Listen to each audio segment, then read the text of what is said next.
Hi, and welcome to Cover Brand, where we cover all things branding, marketing, and advertising to help you understand what the hell branding is and how it works to grow your business.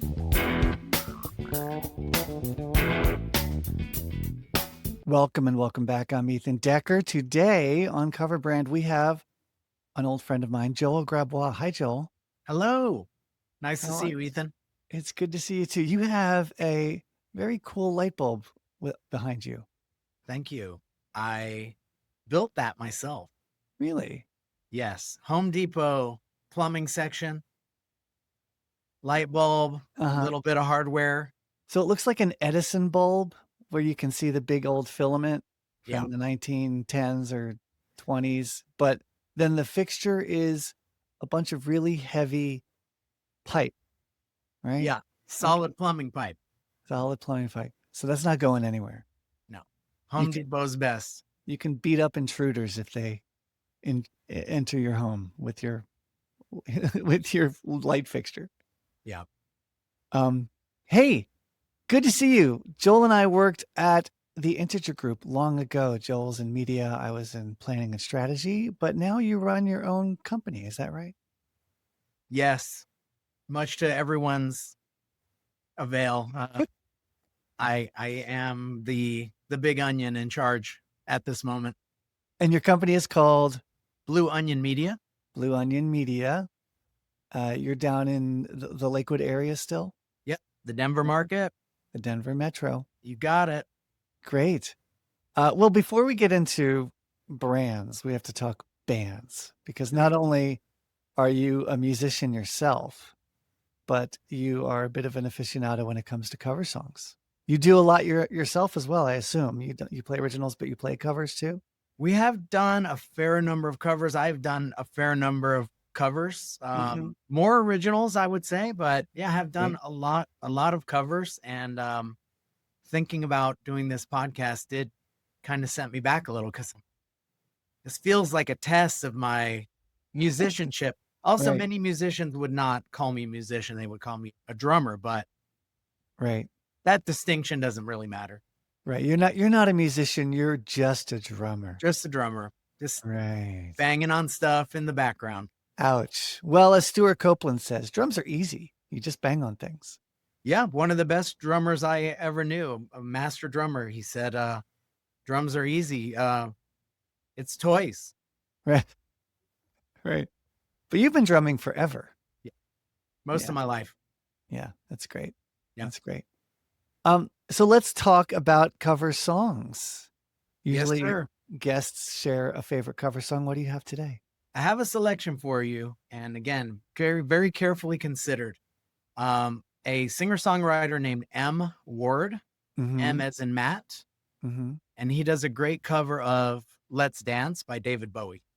Oh, that's an 80s tune, isn't it? Great tune. Very cool David Bowie dance vibe, and he completely flips it.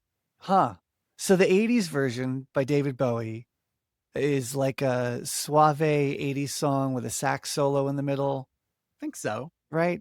I think so. And because everyone had a sax solo in the middle of their 80s song. It was hot. But M. Ward's version is not that. He strips it down. It's like acoustic guitar, almost a little bit of classic guitar. He's very talented guitarist and finger picker, and with some cool effects, like background effects in different sections, and just really pared down, very emotional version of it. I'd say deep and a little dark, and kind of flips it around on,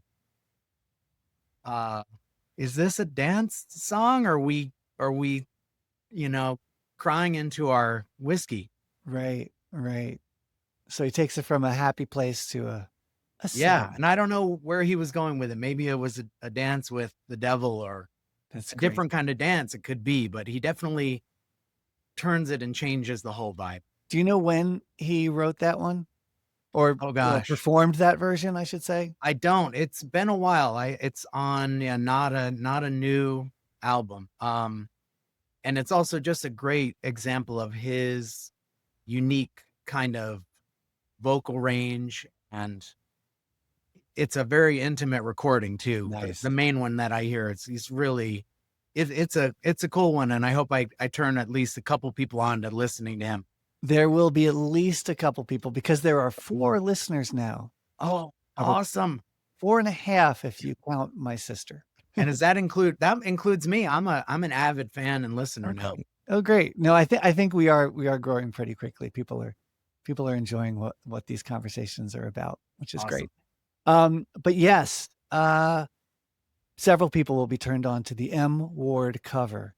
And that means a lot coming from an actual musician, I think. You get a little extra bonus cred because you understand mixes and sound and microphones and of course just the craft itself, Appreciate that. having been in music for your whole life. Yeah. Great. Well, let's talk about brands. How about that? Let's. Why don't you give our good listeners a little background on your situation? Yeah, sure thing. So Blue Onion Media is a paid media specialty agency. We integrate across any online or offline media. We do the strategy and research up front, all the number crunching, the analysis and negotiation, all the way down to contract compliance, billing audits, and so forth. Our vision, One-stop media shop. yeah, it's pretty much your, Nice. yeah, it's a standalone media play, and we plug into a lot of different scenarios. A lot of marketers are putting together their marketing organizations in more creative ways than in the past. And so we can plug in when they've got some in-house creative. I've seen small marketing teams with a marketer, but they also have a copywriter, graphic designer combo. Right. And they're stringing that together and they're doing their own ads on digital platforms. But now they need some, more big time support. Same thing with other agencies. We plug in a lot to agencies that don't have a media team. Okay. We're going to parachute in those situations. And our vision is to be the best in the country at leveling the playing field for small to mid-sized advertisers. Nice. Nice. So you provide that kind of flexibility, but also the notion of being a one-stop paid media shop and adapting to the new structures of new marketing teams. Because I have seen the exact same thing. Lots of folks are bringing certain functions in-house, but not all of them. And it's always hard to staff up a team or an organization, and then the staffing changes and the plans change. So to have a partner who can be flexible and adaptive, yeah, we have a paid media needs seems like it makes a lot of sense. Yeah, we're a large media team for a small agency, but a large size media team. When you look at the size of organizations that have this many folks focused on media, you get into pretty substantial. So that does give you a lot of room to pivot and deal with all of the complexity that's gone into media over the last 15 years, where we might be doing search ads one day. This actually just happened last week. We're all on search and we've done a little Facebook, but we are thinking about radio. And it's like, well, that's a big pivot. That's a shift. And you're going to need a lot of different tools, and you're going to need ratings, and you need to know how to negotiate with stations and all the different myriad options of that buying channel. Yes. By the way, I love radio. I think it's way under leveraged, way underutilized. I know a lot of digital and tech people think radio is dead, but streaming and terrestrial radio are both really powerful for the right brands and when used in the right way. Yeah. And that channel, that medium is still actually shifting and developing. Right. And some of it's on tech, some of it is car platform. Sirius XM is going to be coming out with a free app-based version, ad supported. So you get these constant switches of mergers and acquisitions, but also technology chasing after the users and adjusting to everything that's happening. Yeah. So, okay, so you're running into a couple little problems. I'm sure, well, you run an organization, so every day is a new problem. Yeah. Well, That's oh no, I no idea what you're talking about. Um, yeah, what I was going to bring to you today is Mhm, actually, I think it's prime for this call. And, you know, I just really look forward to hearing your perspective that we launched a new startup, mhm. and it's a division of Blue Onion Media, which is the first AI enhanced media planning toolkit. Okay. And this is a fairly new endeavor, but it's also a fairly new market. Yes. And so when it comes to branding, I am not a branding expert. I'm a media expert. So I was really looking forward to picking your brain about how to brand and communicate, and how would we launch something, because we're in soft launch mode right now. We Mhm. haven't even fully. So you're at the prime moment right now to really impact our marketing. No pressure. None at all. So yeah, that's where I'm at. That's the challenge I'm bringing you today.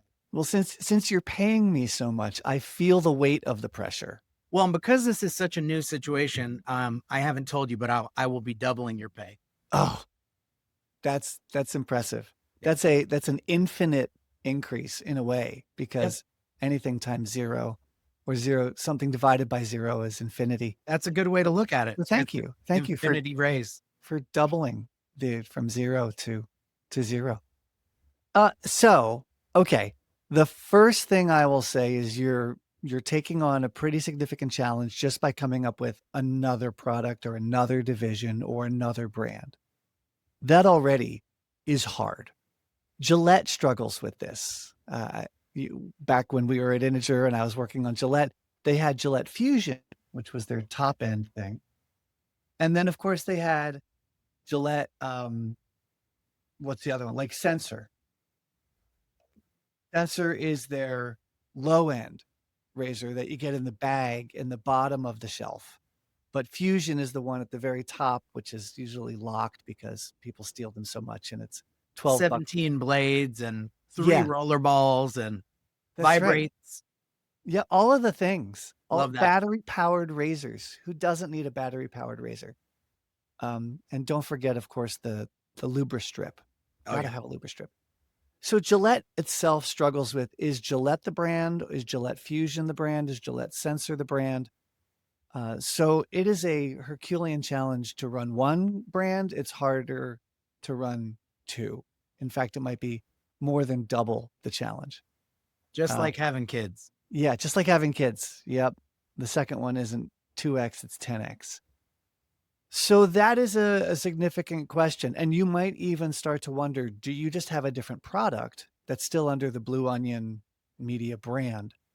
Or are you really thinking you're going to give it its own brand? So it's not even Blue Onion Media. Have you thought about that? Yes, I did give it its own brand. I'm Mm-hmm. sorry. This will be a harder call as we go along.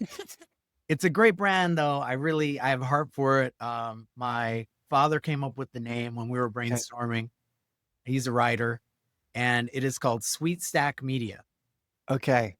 And it plays on the whole tech stack thing. It's Yep. a cute little logo stack of pancakes with a 90-degree cutout, um, that shows all the chips and tech inside, a little syrup on the top. Nice. And not it's not a SaaS.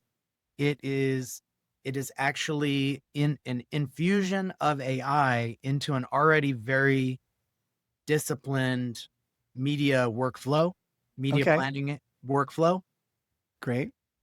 We are continuing through that focus with that other brand to really catalog where all of the media buying side is going with it as well. Right.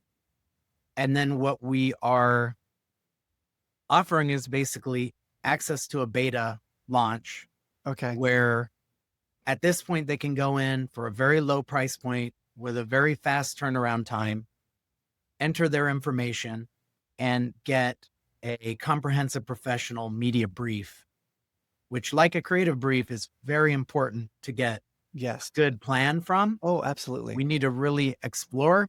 Mhm. So that's the initial place. And then Okay. as they enter their information for that, they get to choose their journey when it goes beyond that. All of Okay. the additional phases of the workflow of media, then they get to choose, is Right. this going to be AI driven, a combination of AI and humanoid media pro, Right. or just 100% human? Yeah. Yeah. So, okay. So you've launched Sweet Stack. It looks like a stack of pancakes. That's adorable.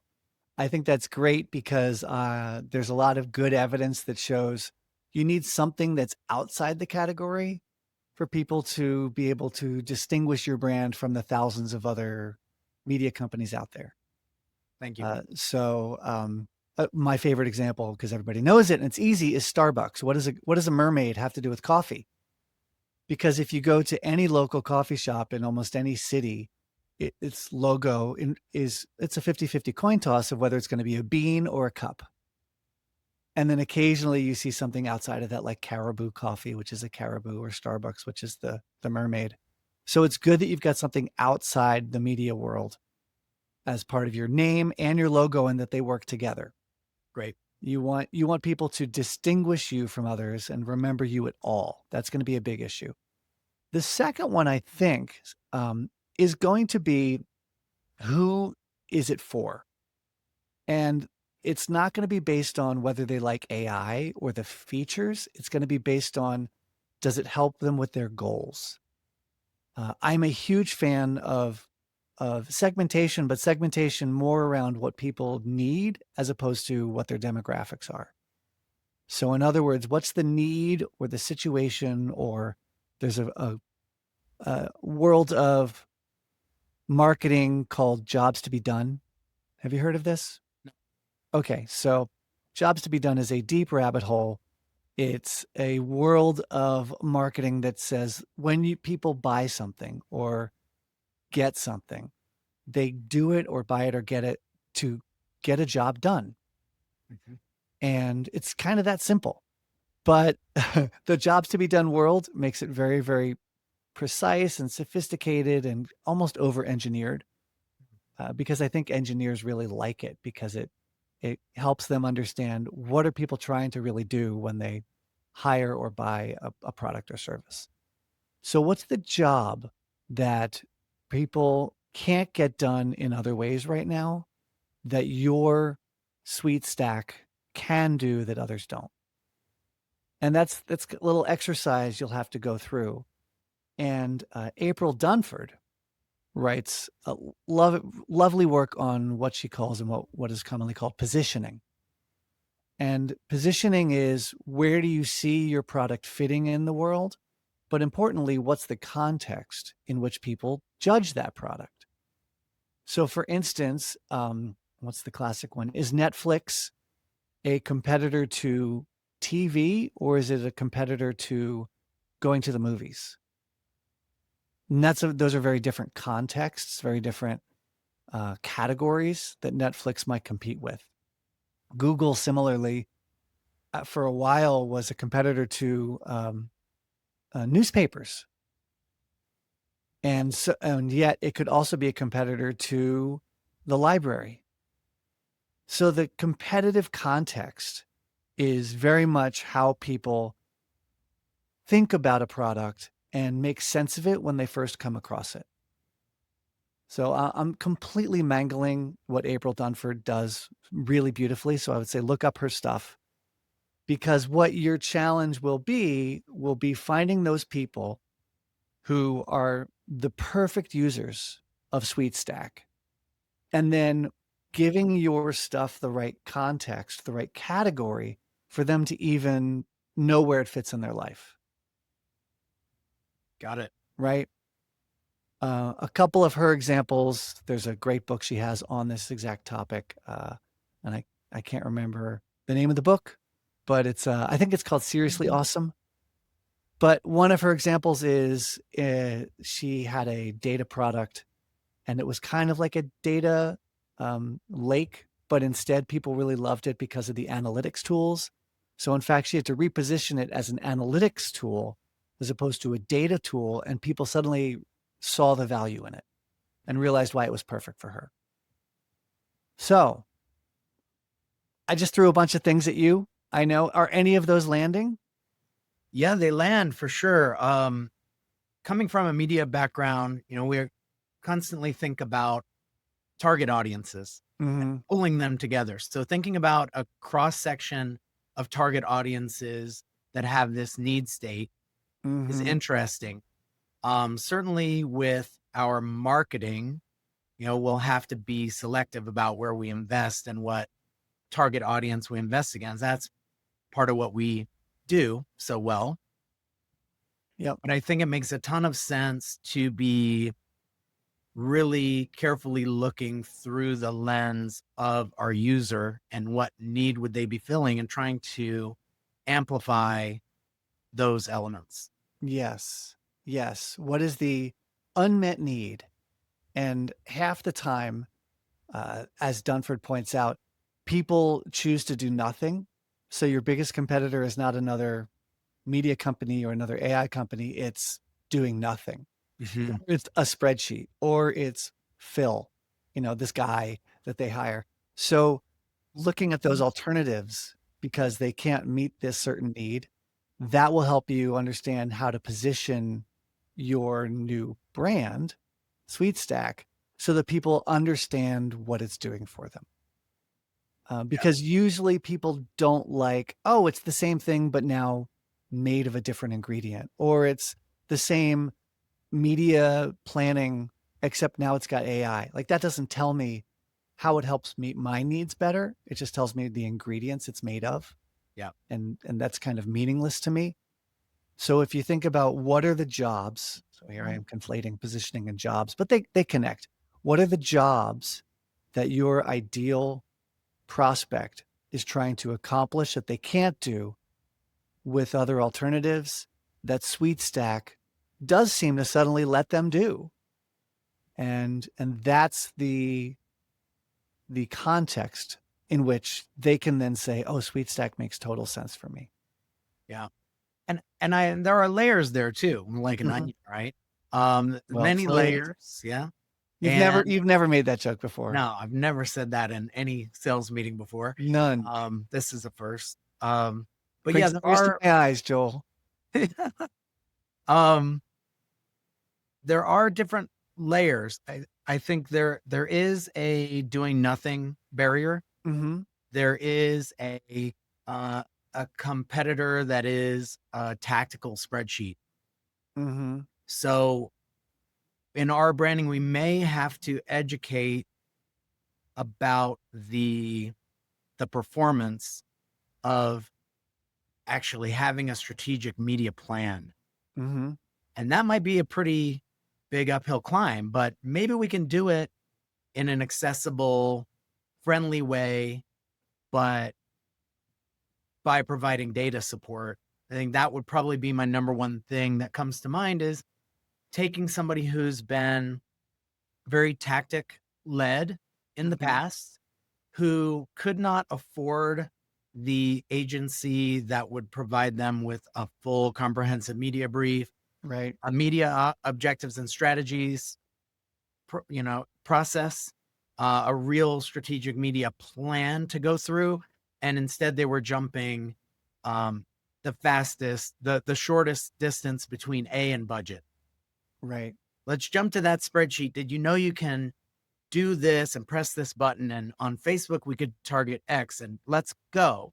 I'd love to find those examples where they've come from that and we switch it around. We realize they've been targeting too broadly, targeting to not their best audience. And that we dove into this process and the increase in leads was 50-fold or 50% or 12x ROI, et cetera. Right.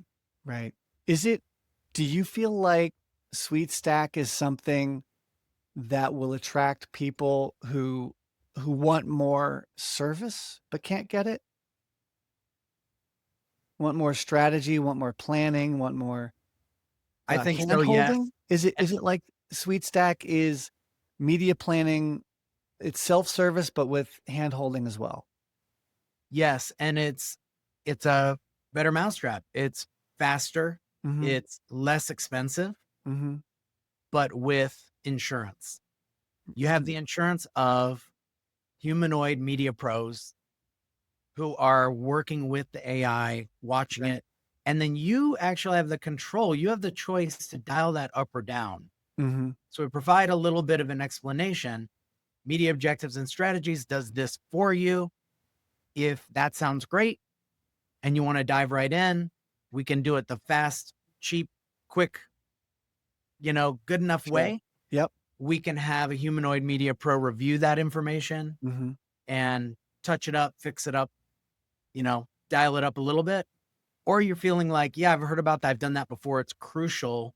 I want an expert really hands on doing that entire thing and pay a little more for that, but you get to choose your adventure. Right. Okay. So then your context, your competitive set it does sound like it's a flexible team.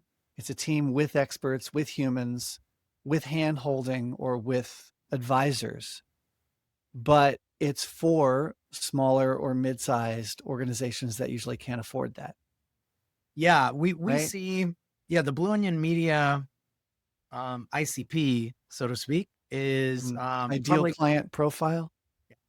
Okay. or customer, yeah, Yep.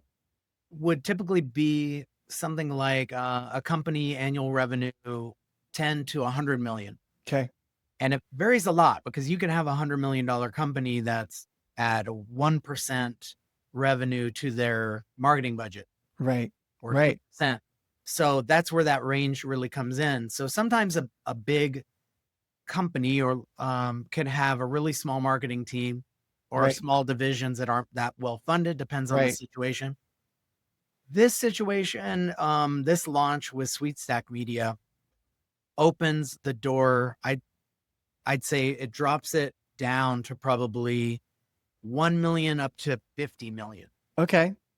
So now you've got a potential owner operator who says, "Man, I'm getting pitched left and right by every station and I don't know which way's up." Now I Sure. have the capability to get in here without a whole big agency scope Right. that I could not afford. Then you Right. have a $50 million company that's like, "Man, we just can't get past these flow charts. We're not getting what we need quick enough. We're not Mm. Our media team didn't ask us for a brief at all. Mhm. They jumped in. We don't know what our media objective is. And Right. I value that. And I'm going to try this. I can do it quickly. I don't have to do an agency RFP. So you need to get precise in terms of who this ideal customer is, which I think you're getting there. You've already got this person in mind.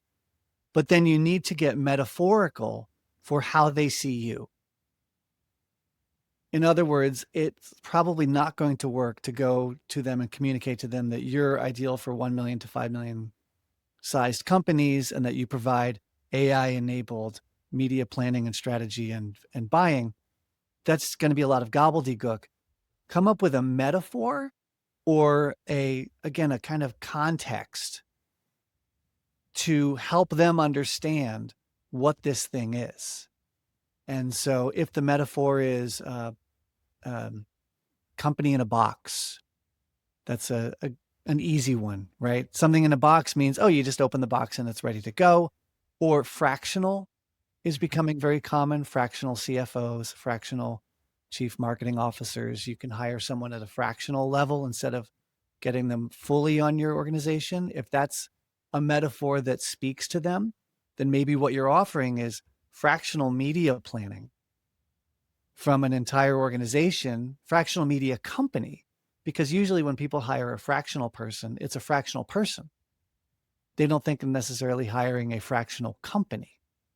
So maybe that's a metaphor that works for them to understand what it is you're offering and why it's perfect for them. Nice. Now just rope pancakes into that in some way, and we're golden. We're set. For sure. Well, you gotta pour on the pancake metaphors Yes, till it's exactly. dripping with syrupy Yeah. pancake goodness. for sure you do need to do that Yeah. We because have I some of that in there. We've got some good. goodness in there about, we've got a line in there about something like having media plan without a media objective is like having pancakes without a fork, Right. something like Eat that. it with your hands. Yeah. So yeah, no, that makes a lot of sense. That's really Okay. interesting. And that pushes me out of my linear humanoid media pro mindset of Yeah. thinking this through as a metaphor, making it accessible and hitting home with a lot less um, gobbledygook, as you said, Yeah. to the one Yeah. to it's actually 1 to like 50 million. Well, you do have to get precise as you think it through, but thinking it through from their perspective to communicate it to your audience, you have to get loose. You have to allow yourself to be loose enough to make sense to them without getting into the technical things. Yeah, that's big. That's really that hits home really well. Also, just because I mean, media folks, you've known me for a while. Oh yeah, Um, that's good. That helps to get me out of my comfort zone and good. figure out a much better way. And we tend to want to sit down and explain the whole thing. Yeah, And that's no. not a great sales approach or positioning. Well, for a little while, you might have heard of this concept of the high concept pitch, Mm, which is when you're pitching to venture capitalists and you come up with a metaphor for what it is. Oh, it's the Uber of jewelry, or it's the eBay of dog food. And I don't even know what the hell the eBay is of dog food, but somehow you take something that's familiar to give people the context for it. I mean, the Uber of X was really popular in venture capital uh, circles for a long time because Uber was so successful and it was a concept everybody understood. Oh, we're going to connect users and providers, and we're just going to be the platform. yeah. And now I think the So, other yeah. big hurdle behind this then also goes into there's a fair amount of confusion in the market about what AI is and Oh, what for is that sure. metaphor. And so that is going to make this into much more of a journey of figuring out what that even is. But again, AI is a feature. AI is like, let me think, is your boot made of rubber or synthetic polymer? I don't really give a shit if my boot is made of a synthetic polymer or rubber, or your boot now with built-in carbon plates. Like, Mm, I just want it to protect my toes or make me run faster. I have a job I want to get done. mhm. And I don't care about the features as much as the engineers do. The engineers always care about the features. The users care about the benefit, Great. That's a the relief. job. So what's the job that your users are trying to get done? What's the benefit to SweetStack, whether it's AI enabled or not? What's the benefit of having this new service in the world, this new brand in the world that other things can't offer? Yeah, stop talking about features, start talking about benefits that matter or jobs that they're trying to accomplish. And you can learn that stuff by talking to those users, talking to those prospects, learning why they love your stuff. Do you have SweetStack users already? Yes, we've got like pilot Great. users so far. Find out what they love about it, what gap it fills in their life, what it feels like to them. They might not be able to come up with the metaphor. You might have to come up with the metaphor. So, it's like, what's an example? It's like having a concierge service for free. I don't know. 24/7 concierge might be the metaphor. Yeah. It's Um, like dropping a turbo into your car. right, right. And it feels right. It communicates a lot of things in kind of a loose way. And it doesn't talk about AI itself. It doesn't talk about the tech specs. It talks about it instantly evokes what it's like to get this instead of the alternatives. Awesome. Okay. Thanks, Ethan. Okay, that's quite a few things to wrap up then. Number 1, it's great that you've got a distinctive brand that you're building, SweetStack, and you've got something catchy and sticky, haha, because it's covered in syrup. But that distinguishes you just on surface. because there are going to be hundreds of other AI-enabled media companies out there for sure.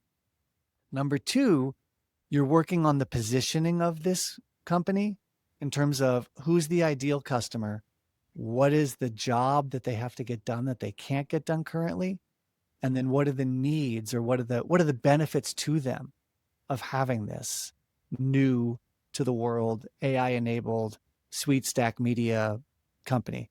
And then number three, you're going to get precise with what it actually delivers, but you're going to get loose in terms of coming up with a metaphor or I don't know, some other new context, the high concept pitch for them so that they get it quicker.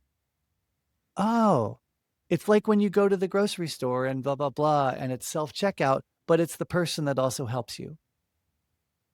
Not quite sure what it's going to be, but that'll be the challenge for you to figure out.